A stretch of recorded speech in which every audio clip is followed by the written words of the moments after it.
lá, positivando, janeiro 2018, bombando, muita coisa para falar para você. A gente está recebendo um monte de gente aqui em casa e dentre essas visitas, nós recebemos uma visita de um rapaz muito irreverente, muito alegre, muito feliz, excessivamente irreverente. Então ele lembrava a mim mesma, aquele estava mexendo um pouco comigo e eu de olho naquela garotada toda. E aí, lembrando de mim e sabendo do histórico de dor daquele rapaz e de outros históricos de dores de pessoas muito irreverentes, muito alegres, muito felizes, a gente começa a ver o ser humano atrás das coisas. Às vezes a gente vê um humorista, um comediante e a gente pensa assim, nossa, que bacana, aquela pessoa é alegre em 100%, ela não deve ter problema nenhum, ela não deve ter nenhuma agitação interna, e as pessoas têm. E é por isso que elas são mais irreverentes. Porque lidar com a própria dor e sentir vontade de sentar, chorar e falar tá doendo, nem sempre é tão fácil. E quando nos falta coragem, o que a gente faz? A gente fica excessivamente feliz, né? Tem uma pernilongar aí. Eu lembrei de quando meu pai faleceu. No dia do enterro nós fomos numa churrascaria e algumas pessoas estavam ganhando uma canequinha. E naquele dia eu estava brincando muito, contando muita piada, que a dor era tão grande que eu não ia saber sustentar aquilo. E ali eu aprendi que, como eu, existem várias pessoas, mas nem sempre eu lembro. E às vezes a gente se depara com essa lembrança através do nosso momento presente. O que eu quero falar para esse menino irreverente, que está com problema em casa, com problema com seu pai, que está aí desenvolvendo uma metástase atrás da outra, o que eu quero falar para aquele outro menino que a gente encontrou, que a mãe está encarando aí uma nova fase com desafios de saúde e que também é tão irreverente quanto, é o que eu falaria para mim mesma. O que a gente precisa nesse mundo é pegar o cerne da questão, o núcleo dos problemas. E quando a gente estiver sozinho, a gente analisar direitinho o que a gente tem no dia a dia. Eu adoro conversar com pessoas que estão com a vida contada. Os terminais, eles têm uma mensagem maravilhosa para todos nós. Eles têm uma mensagem de vida real. São pessoas que contam com os minutos, com os segundos da vida.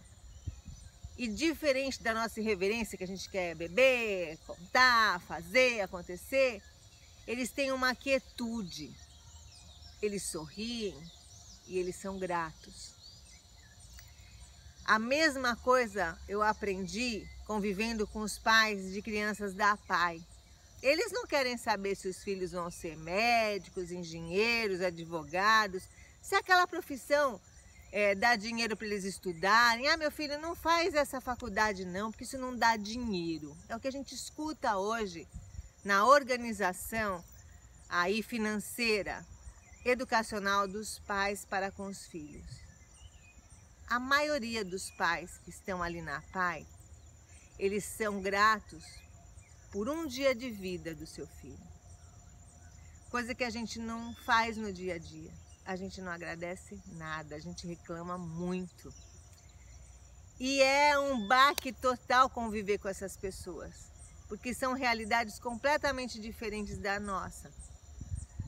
Do nosso dia a dia, dos nossos minutos, do que a gente espera da vida material que a gente vive, das problemáticas todas em relação ao mundo. Aquelas pessoas contam com segundos de vida. E a gente deveria ter essa consciência. A nossa vida vai acabar. Se é daqui a meia hora, se é daqui a 1 hora, se é daqui 30 anos, a gente tem uma ilusão de que a gente pode fazer tudo para ficar irreverente, para ficar louco, para aproveitar o tempo. Só que quando a gente é mais jovem, a gente aproveita esse tempo de uma forma, não é errada, mas é uma forma de quem ainda não tem a coragem de utilizar a emoção para se resguardar. De utilizar aquela emoção para pedir ajuda, para virar para um amigo e falar: meu, pô, tô com dor, cara, tá doendo, deixa eu chorar com você, deixa eu pôr isso para fora, essa dor para fora. E o que nos iguala é a dor. O que faz com que você e eu sejamos iguais não é a vida, é o término dela.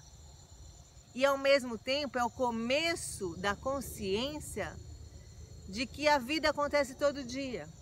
E de que pode ser o último minuto, o próximo minuto. Não no sentido da gente ficar depressivo, mas no sentido da gente aproveitar com qualidade esse minuto.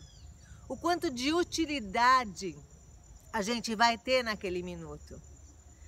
Eu li uma orelha de um livro do Cortella, do Mário Sérgio Cortella, que é um grande filósofo brasileiro contemporâneo, onde ele dizia assim, no marketing do seu próprio livro: se você não estivesse no mundo, qual seria a diferença? No que você acha que você é útil? Né? Se você não existisse na sua família, o que ia faltar na sua família? É um princípio de autoestima, é o que você acha de você. Não no sentido de que nós somos mais, mas no sentido de que nós somos muito mais juntos, de que nós nos completamos. A noção de família não é aquela coisa que colocam na televisão de uma estrutura falida, onde as pessoas deixam de ter o desejo, onde as pessoas são acorrentadas. É uma estrutura maior do que a diversão de todo dia, a diversão dos solteiros, do oba-oba. É uma diversão real, é uma diversão de união.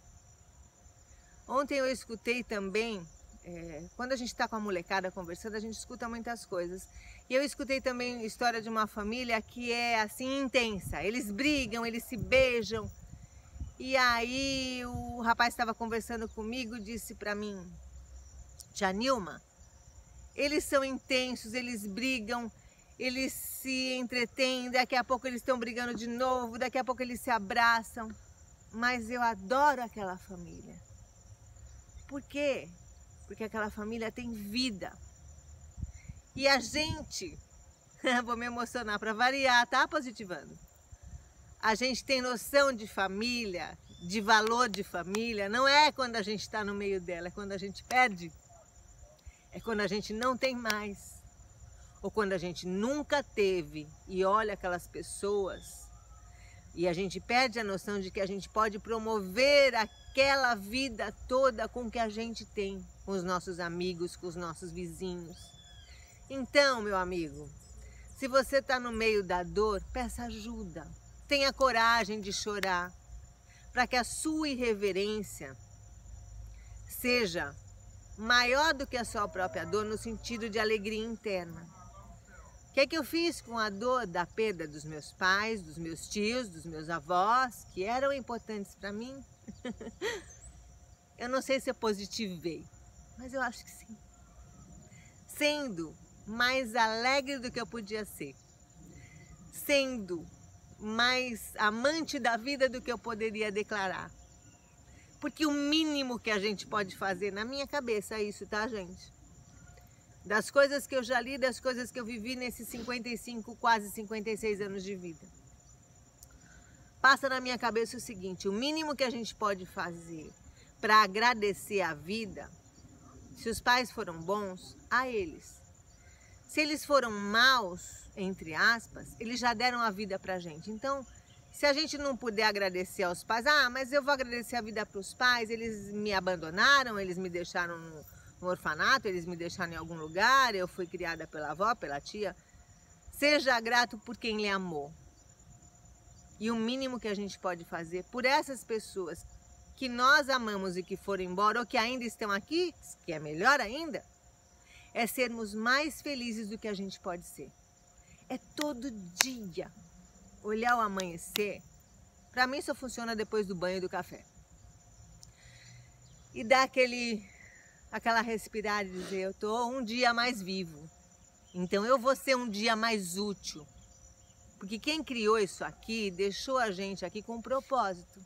Se você não acredita em Deus, se é agnóstico, se é ateu, não interessa. Você está aqui na vida. Na natureza você não pode deixar de acreditar, porque ela fez você. Ela fez com que o esperma e o óvulo se encontrassem, as células fossem reproduzidas e você nascesse. Então a natureza você não pode contestar. Ela fez você nascer e vai fazer você morrer.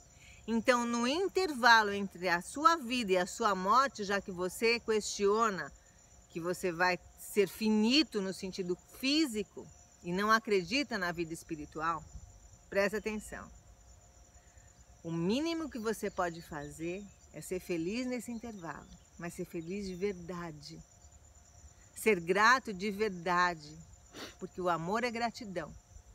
E a gente, quando é amado, a gente sente gratidão. A gente sente gratidão quando alguém reza com a gente. A gente sente gratidão quando alguém divide alguma coisa, quando a gente está sem dinheiro e chega alguém de fora e fala, meu, o que você precisa? Ou quando a pessoa nem pergunta o que a gente precisa, ela chega na casa da gente, como eu já fiz e já vivi também, aquela pessoa chega com o que está faltando. Ou com uma coisa a mais para compor a sua vida. Estou falando até fisicamente, né? Em coisas materiais mesmo. E essas pessoas, elas são enviadas pela própria natureza das coisas. Se você não acredita em Deus, no universo, a energia que está à nossa volta, as pessoas com as quais nós nos encontramos, será que é tudo por acaso? Então, acredite no acaso. Se você crê ou não crê, não interessa, não vai mudar o curso das coisas. Essa dor da gente não ter o controle das coisas é intensa. A gente tem medo do desconhecido o tempo todo, é verdade. E é daí a nossa irreverência, daí a gente quer ficar louco, porque a gente não tem mais controle. A gente não tem controle nunca, em tempo algum, em lugar nenhum. Mas a gente vive a ilusão de que tem. Aí, a mensagem de hoje é a seguinte: um entende o outro, mas a gente precisa, para melhorar a qualidade do entendimento da própria vida, é entender a si mesmo, é ser parceiro de si, é cuidar de si. O que é que está doendo aqui dentro? Que você ria para o mundo todo, mas se estiver doendo, você tem a coragem de se abraçar, a coragem de perguntar para você o que você pode fazer por você. Porque as pessoas que te amaram ou te amam verdadeiramente, elas estão aguardando que você faça por si tudo que elas almejaram que você fizesse. E tenha certeza, elas almejaram que você fosse o melhor que você pudesse ser. Não pelos outros, não por dinheiro, mas por emoção, por qualidade real de vida. Então tenha coragem de se abraçar. Tenha coragem de chorar num ombro amigo que possa te acolher. Você tem inteligência para descobrir quem é a pessoa que pode te dar esse colo. Assim como as pessoas que têm confiança em você vão se apoiar no seu ombro na hora que elas precisarem, e você vai ter aquela palavra. É você que vai levantar.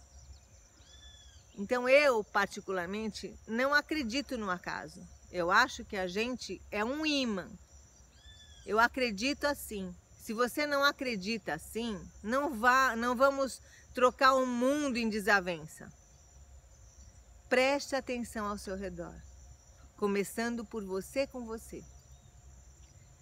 O Positivando existe para mostrar que tudo vem de dentro para fora.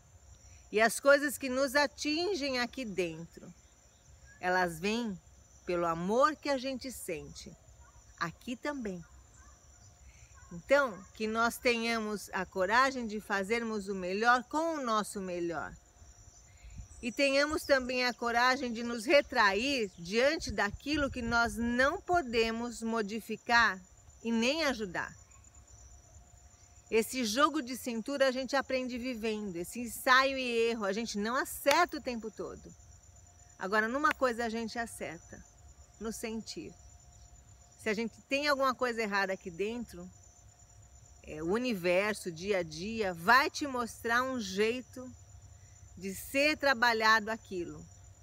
Então, que a nossa dor nos mostre um caminho e que seja esse caminho o nosso melhor, porque é isso que as pessoas que nos amam aguardam.